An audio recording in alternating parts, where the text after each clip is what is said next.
Okay, boys and girls, today for English, we're doing punctuation. So if you look up here, quotation marks show the exact words of a speaker. Okay, so something that someone is saying, you put quotation marks around that. Okay, quotation marks. Commas appear between the day and year in a date, between the city and state, in a location, and between the lines of an address. So let's look at some of these and see if we can figure out where we're going to put quotation marks. I have a strange case, said Mr. Brown. So what did Mr. Brown say? He said, I have a strange case. So we're going to do open and close quotation marks. Okay, because he said, I have a strange case. What's strange about it? Asked Encyclopedia. So again, this is where we put our quotation marks. What's strange about it? Because Encyclopedia asked. Encyclopedia said this.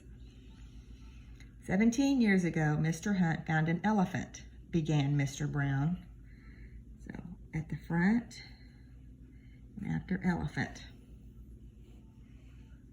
Where did he find it? Asked Mrs. Brown. This is where we're putting it, right there. The elephant just appeared in his window, answered Mr. Brown. Beginning, after window. He must have fainted, exclaimed Encyclopedia. So before he, after fainted. No, Mr. Hunt bought him, said Mr. Brown. The beginning and after him. Okay, so that's where we put our quotation marks. Around something that someone is saying. Add commas where they are needed. I go to the library in Huntsville, Alabama. So you put your comma between the city and state. Huntsville is your city, Alabama is your state. It is located at 12 Oak Street, Huntsville, Alabama. Again, between the city and state. The last time I was there was January 8th, 2001. So your comma goes between the 8 and the 2 there, the date and the year.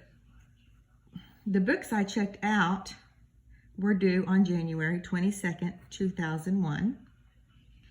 My cousin Jeb goes to the branch library at 75 Peachtree Lane, Farley, Alabama. So after Farley, because Farley is your city. Is it true that Donald Sobel once spoke at the library in Redstone Park, Alabama? So after Park. He spoke there on September 29th, 2000.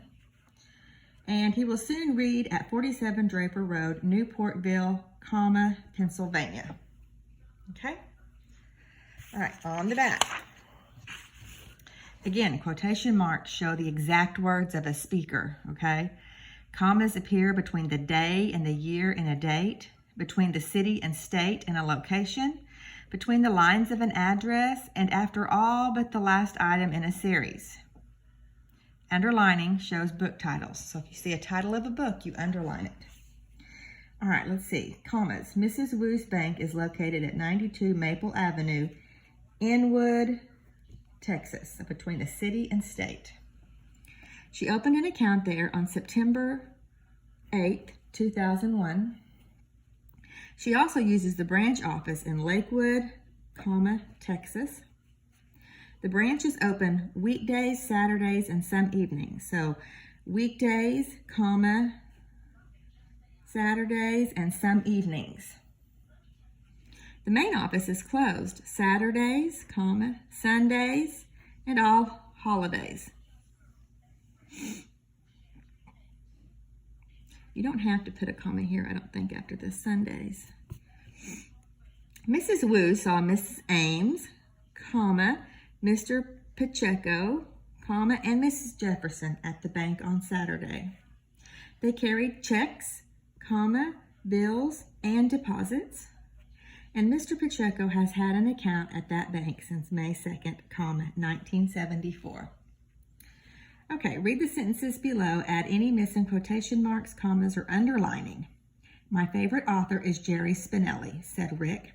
So, my favorite author is Jerry Spinelli, quote, unquote, and comma, said Rick. Okay? Spinelli was born on February 1st, comma, 1941. His hometown is Norristown, comma, Pennsylvania. What are your favorite books by him? Asked Teresa.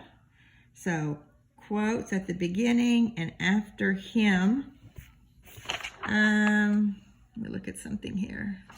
And we're going to put a comma, I think, after, that's it. I like Maniac McGee, so we're going to underline Maniac McGee, comma, Dump Days, comma, and 4th grade rats, comma, replied Rick. Also, we're going to add quotation marks there and after rats. Okay? Let me know if you have any questions about punctuation. Bye.